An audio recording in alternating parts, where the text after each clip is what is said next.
Yes, I'm a king, go I think I'm a king, go. Mr. President, it is imperative that we recommit to the Charter of the United Nations multilateralism, solidarity, justice, and the peaceful settlement of disputes for sustainable development and a shared future. This calls on us all to respect the sovereign equality of nations, big or small, poor or rich. By working together, we can harness our expertise and learn from one another to strengthen international institutions for the accelerated attainment of Agenda 2030. The impact of conflicts, terrorism, climate change-induced natural disasters, biodiversity loss, and the rising prevalence of disease and pandemics, especially in the developing world, deserve our urgent attention. Regrettably, progress towards the achievement of the Sustainable Development Goals has been uneven, while global solidarity has been tasted and the self-interest superseding cooperation. We have a duty to reignite our commitment to the principles of the 2030 Agenda and rekindle the spirit of multilateralism.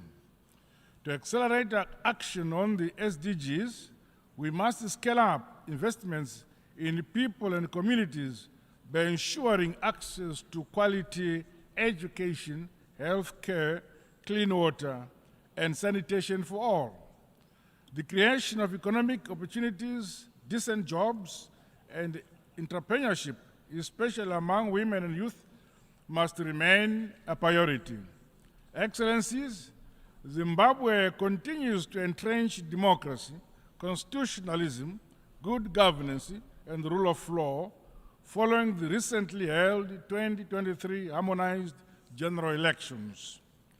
I am pleased to highlight that our country enjoyed peace before, during, and after our free, fair, transparent, and credible elections. Zimbabwe has been under the illegal unilateral economic sanctions for 23 years, imposed by some Western countries. These sanctions were designed to subjugate the sovereign will of the Zimbabwean people. We therefore demand that the unjustified unilateral sanctions be unconditionally lifted, including those imposed on countries like Cuba. We remain grateful for the support and solidarity of progressive countries in the Committee of Nations.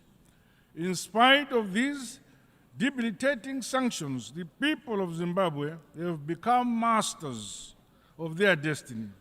This is anchored on a philosophy that, as a people, we have the duty and responsibility of developing our country using our own domestic resources.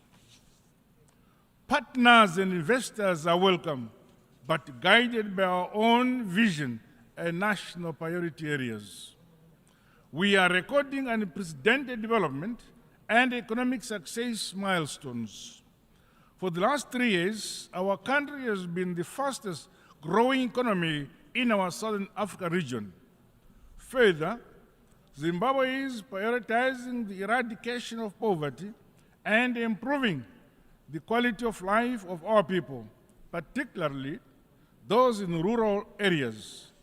The empowerment and the capacitation of communal and small-scale farmers has seen us realize food and nutrition security at both household and national level.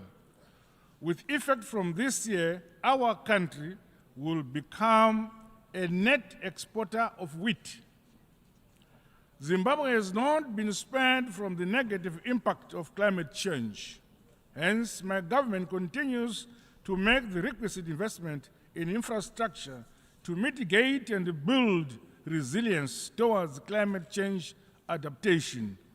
Dams are being built across the country. In addition, we have begun an ambitious and yet achievable program to sink solar-powered balls in each of our country's 35,000 rural villages and schools. Alongside each of these water points are commercial nutritional gardens for the empowerment of our women and youth. Through the use of our own resources, we have constructed an unprecedented number of schools, clinics, and provided other social amenities throughout our communities. Mr. President, today's realities across all regions bring to the fore the importance of global solidarity. No nation, no matter how powerful, can stand alone to realize sustainable and inclusive development. The high-level meetings on universal health coverage, tuberculosis and pandemic prevention, preparedness and response are welcome opportunities to reflect on the importance of maintaining essential services during pandemics and health emergencies. The realization of affordable and quality health delivery, as outlined under SDG 3, is a key deliverable for my administration. Science, technology, and innovation are essential ingredients to leapfrog the modernization and industrialization of developing countries. To this end, Zimbabwe continues to reap the benefits of a comprehensive and transformative heritage-based higher education curriculum. The innovation hubs and industrial parks established within institutions of higher education have refocused young people in our tertiary institutions towards developing and producing goods and services. Allow me to reaffirm that Zimbabwe is actually open for business. Mr. President, building resilience and tackling the adverse impact of climate change should be an urgent priority for us all. In the case of Zimbabwe and the Southern Africa region, floods and droughts have affected the livelihoods of many while hindering progress on national development. May I express my deepest condolences and sympathies to the government and peoples of the Kingdom of Morocco and the State of Libya on the recent loss of lives as a result of the devastating impact of climate change. There is need for concrete climate action as opposed to mere promises, so that we strengthen our adaptation, resilience, and mitigation mechanisms. We must transition to a low-carbon and resilient global economy by increasing investments in renewable energy, sustainable agriculture, and a green infrastructure.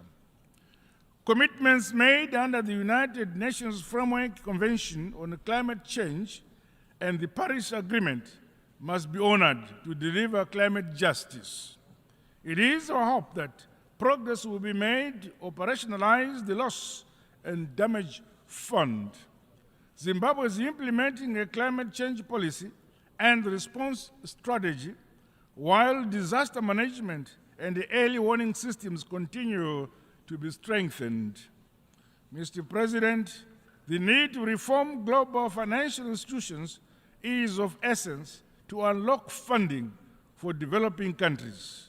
The current exclusionary architecture, dominated by a few states, is failing to deliver the requisite resources for countries to finance their developmental priorities and other pressing health and environmental challenges. The shortcomings in the last round of SDR allocations should be addressed. Zimbabwe supports the stimulus package proposed by the United Nations Secretary General.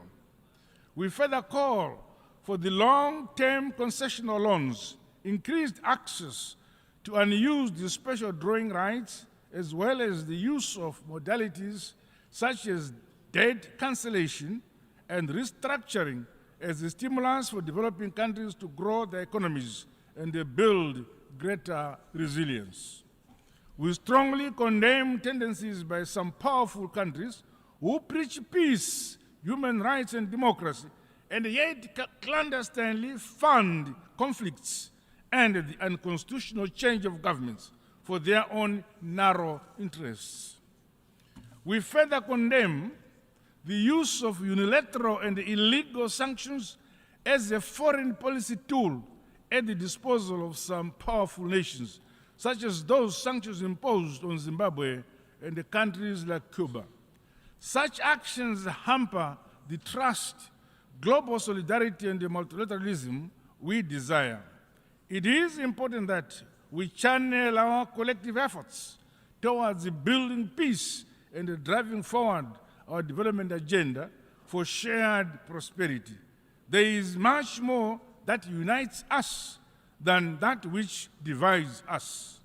Similarly, the establishment of a fair and inclusive global security architecture has become urgent. The maintenance of peace and security should never be the preserve of a privileged few. Zimbabwe reaffirms calls by Africa for the reform of the United Nations Security Council in line with Ezulwini Consensus and the CITE Declaration. Mr. President, allow me to conclude by reaffirming Zimbabwe's commitment to the purposes and principles of the United Nations Charter as we implement our Global Agenda 2030. Collectively, let us restore human dignity, peace, security, and stability while safeguarding our planet for the shared prosperity of present and future generations. Together in unity and harmony, we are stronger. I thank you for listening.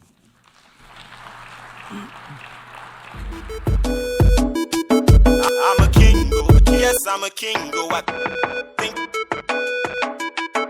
I'm a king,